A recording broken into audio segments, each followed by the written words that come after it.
हाय दोस्तों, कैसे हैं आप सभी। मैं डॉक्टर अनव्यास फिर से अपने यूट्यूब चैनल पर आप सभी का स्वागत कर रहा हूं और आशा कर रहा हूं सभी ठीक है, मस्त है, एंजॉय कर रहे हैं। एचआर एनालिटिक्स का सब्जेक्ट चल रहा है। फोर्थ मोस्ट इंपॉर्टेंट क्वेश्चन पर मैं आ गया हूं। जल्दी से आगे बढ़ते हैं। फोर्थ क्वेश्चन है quantitative and the qualitative dimension of the HR planning. जी हाँ, एचआर प्लानिंग की बात हो रही है, एचआर की बात नहीं हो रही, केवल एचआर प्लानिंग की।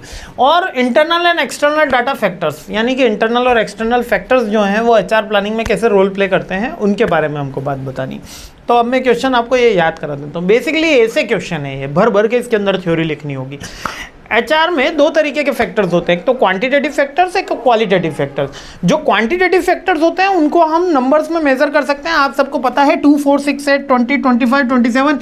लाइक कि हमको कितने मेंबर्स की ज़रूरत है, हमको 20 आदमियों की ज़रूरत है, हमको इतने 10 स्किल्ड मेंबर्स की ज़रूरत है, 5 अनस्किल्ड मेंबर की ज़रूरत है, 5 अनस्किल्ड मेंबर की जरूरत है और 5 ही सेमी स्किल्ड मेंबर की जरूरत है। तो ये हमारा कौन सा फिगर हुआ, ये हमारा क्वांटिटेटिव डेटा हुआ, जिसके अंदर हम नंबर्स के बेस पे डिसीजन ले पाते हैं। ये हमारा क्वांटिटेटिव डेटा का फिगर आता है। क्लियर हो गया ना। अब जब हम क्वालिटेटिव डेटा की बात करते हैं तो इसके अंदर हम उस कंपनी, उसकी साइकोलॉजी, यानी कि जो ह्यूमन रिसोर्स हम हायर कर रहे हैं, उसकी रिस्क टेकिंग एबिलिटी, उसकी लीडरशिप एबिलिटी, उसकी जो एबिलिटीज है, कम्युनिकेशन एबिलिटीज भी, और उसकी साइकोलॉजी के ऊपर बात होती है। कि ह्यूमन रिसोर्स में जब हम क्वांटिटेटिव की जगह क्वालिटेटिव बात कर रहे होते हैं, यानी कि उसके गुणों के बारे में बात कर रहे होते हैं, जिसको नंबर से मेजर नहीं किया जा सकता, केवल इकोनॉमिक्स सब्जेक्ट में होता है नंबर से मेजर, जो मैनेजर इकोनॉमिक्स में आपने पढ़ी थी। ठीक है, मैनेजर इकोनॉमिक्स में बहुत सारी थ्योरी जो नंबर्स में मेजर करके हमने पढ़ी थी, लेकिन यहाँ एचआर के सब्जेक्ट में ऐसा नहीं है। तो ह्यूमन रिसोर्स की प्लानिंग करते समय हम दोनों ही फैक्टर्स का ध्यान रखते हैं, क्वांटिटेटिव और क्वालिटेटिव फैक्टर्स, और दोनों में नंबर्स बना के बैलेंस बना के रखते हैं। ठीक है, जहाँ क्वांटिटेटिव डेटा जो होते हैं वो केवल न्यूमेरिकल बात कर रहे होते हैं, और क्वालिटेटिव उसके डिजर्विंग एस्पेक्ट, यानी कि उसके गुणों के बारे में बात कर रहे होते हैं। और दोनों में इंटरनल और एक्सटर्नल डेटा भी रहते हैं। अब इंटरनल एक्सटर्नल क्या है? इंटरनल यानी हमारी करंट मैन पावर, हमारी current workforce, current man power workforce हो सकते हैं, कंडीशंस हो सकती है कंपनी की, रिक्वायरमेंट हो सकती है फ्यूचर की, ये हमारे इंटरनल फैक्टर्स हो गए। एक्सटर्नल में competitor policies, government rules and regulations, legal compliances, वो एक्सटर्नल फैक्टर्स में आ गया। तो इंटरनल डेटा के अंदर आएगा आपका वर्कफोर्स का डेमोग्राफिक आ गया, कॉस्ट आ गई और हिस्टोरिकल डेटा आ गया। एक्सटर्नल में आ जाएगा आपका लेबर मार्केट, यानी कि कॉम्पिटिटर्स या लेबर मार्केट, और सैलरी बेंचमार्किंग।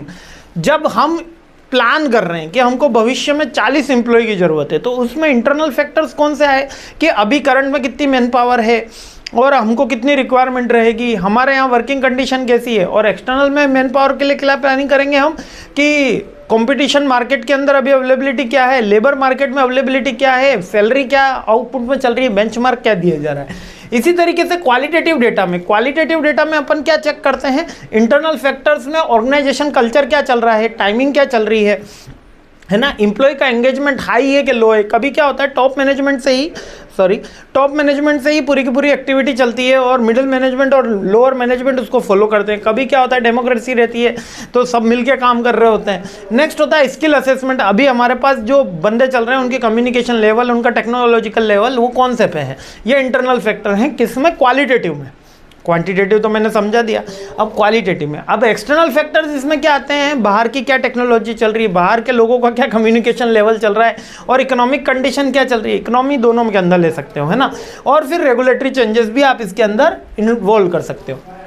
अब दोनों ही फैक्टर जरूरी होते हैं। इंटरनल फैक्टर्स हमको क्या बता रहे होते हैं कि हमको ट्रेनिंग की रिक्वायरमेंट कितनी है, डेवलपमेंट की रिक्वायरमेंट कितनी है, हमको कितने वर्कफोर्स को कौन कौन से फैक्टर्स में एस्पेक्ट में आगे लेके जाना है।